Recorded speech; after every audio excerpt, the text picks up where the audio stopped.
ನಮಸ್ಕಾರ ಎಲ್ರಿಗೂ. ಮಲ್ಲಿಗೆ ಗಿಡಗಳಲ್ಲಿ ಹೂವು ಕಡಿಮೆ ಬರ್ತಾ ಇದೆಯಾ?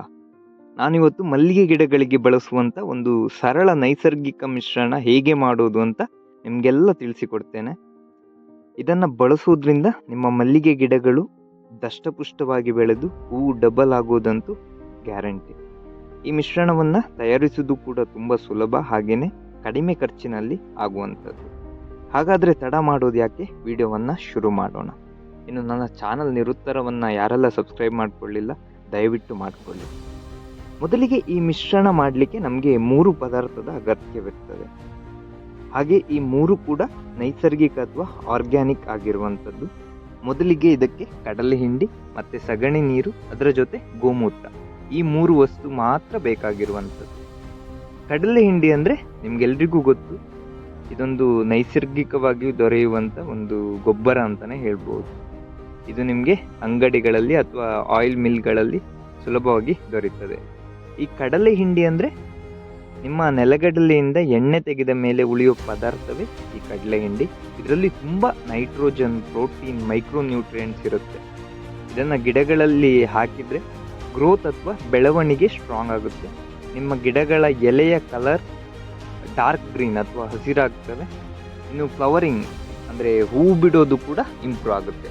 ಹಾಗಾಗಿ ಇದು ಕೃಷಿಯಲ್ಲಿ ತುಂಬ ಯೂಸ್ ಆಗುವ ಒಂದು ವಸ್ತು. ಸೊ ಮೊದಲಿಗೆ ನಾನಿಲ್ಲಿ 1 kg ಕಡಲೆ ಹಿಂಡಿಯನ್ನು ತಗೊಂಡಿದ್ದೇನೆ. ನಿಮಗೆ ಪ್ರಾಯೋಗಿಕವಾಗಿ ಹೇಗೆ ಈ ಮಿಶ್ರಣ ಮಾಡೋದು ಅಂತ ತೋರಿಸ್ತೀನಿ.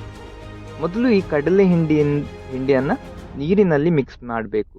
ನೋಡಿ, ಹೀಗೆ ನೀರು ಹಾಕಿ ಮಿಕ್ಸ್ ಮಾಡಿ 1 kgಗೆ ಕನಿಷ್ಠ 5-6 ಲೀಟರ್ ನೀರು ಸೇರಿಸಿ. ಹಾಗೆ ನೀರು ಸೇರಿಸಿದ ನಂತರ ಇದನ್ನು ಕನಿಷ್ಠ 1 ದಿನ ಹಾಗೆ ನೆನೆಯಲಿಕ್ಕೆ ಬಿಡಬೇಕು.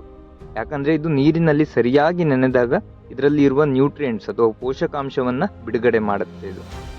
ಇನ್ನು ನೆಕ್ಸ್ಟ್ ಡೇ ಫರ್ಮೆಂಟೇಷನ್ ಆಗಿರುವ ನಾನು ಆ ಮಿಶ್ರಣವನ್ನು ನಿಮಗೆ ತೋರಿಸ್ತೇನೆ. ನೋಡಿ, ಹೀಗೆ ಇರ್ತದೆ. ಅಂದರೆ ಇದು ಸರಿಯಾಗಿ ನೆನೆದು ಫುಲ್ ಗಟ್ಟಿಯಾಗಿರ್ತದೆ ಮಾರನೇ ದಿನ.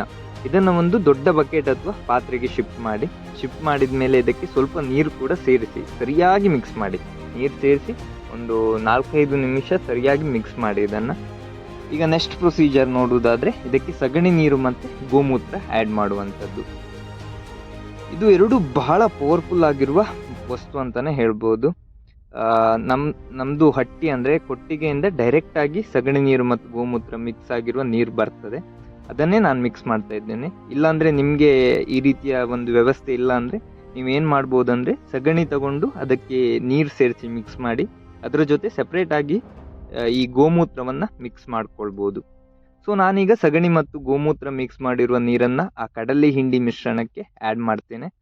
ಆ್ಯಡ್ ಮಾಡಿದ ನಂತರ ಸರಿಯಾಗಿ ಮಿಕ್ಸ್ ಮಾಡಬೇಕಾಗ್ತದೆ. ಕನಿಷ್ಠ ಒಂದು 4-5 ನಿಮಿಷ ಮಿಶ್ರಣ ಮಾಡಿ ಇದನ್ನು. ಹಾಗೆ 1 kg ಕಡಲೆ ಹಿಂಡಿಗೆ ನೀವು 1-2 ಲೀಟರ್ ಸಗಣಿ ನೀರು, ಇದಕ್ಕಿಂತ ಜಾಸ್ತಿ ಕೂಡ ತಗೊಳ್ಬೋದು.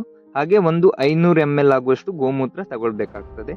ಹಾಗೆ ಇದಕ್ಕೆ ನೀರು ನೀವು ಒಂದು 20-25 ಲೀಟರ್ ಸೇರಿಸ್ಬೋದು. ಸೊ ಟೋಟಲ್ ಆಗಿ ಒಂದು 1 kg ಕಡಲೆ ಹಿಂಡಿಗೆ ಒಂದು 20-25 ಲೀಟರ್ ಮಿಶ್ರಣವನ್ನು ತಯಾರಿಸ್ಬೋದು.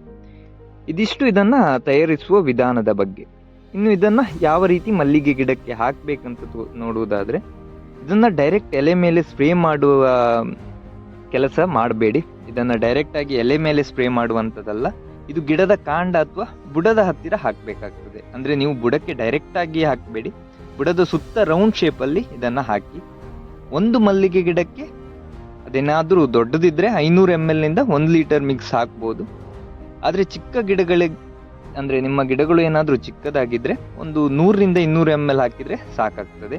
ಹಾಗೆಯೇ ಈ ಮಿಶ್ರಣವನ್ನು 15 ದಿನಕ್ಕೆ ಒಂದು ಸರಿ ಹಾಕಿದರೆ ನಿಮ್ಮ ಗಿಡಗಳು ತುಂಬ ದಷ್ಟಪುಷ್ಟವಾಗಿ ಬೆಳೆದು ಹೂವು ಕೂಡ ಜಾಸ್ತಿಯಾಗಿ ಕೊಡ್ತವೆ. ಹಾಗೆಯೇ ಇದನ್ನು ಹಾಕಿದ ಕೂಡಲೇ ನೀರು ಬಿಡಲಿಕ್ಕೆ ಹೋಗಬೇಡಿ. ಕನಿಷ್ಠ 4-5 ಗಂಟೆ ಬಿಟ್ಟು ನೀರು ಬಿಡಿ. ಯಾಕಂತ ಹೇಳಿದರೆ ಆ ಮಿಶ್ರಣ ತೊಳೆದು ಹೋಗುವ ಸಾಧ್ಯತೆ ಇರ್ತದೆ ಕೂಡಲೇ ನೀರು ಬಿಟ್ಟರೆ.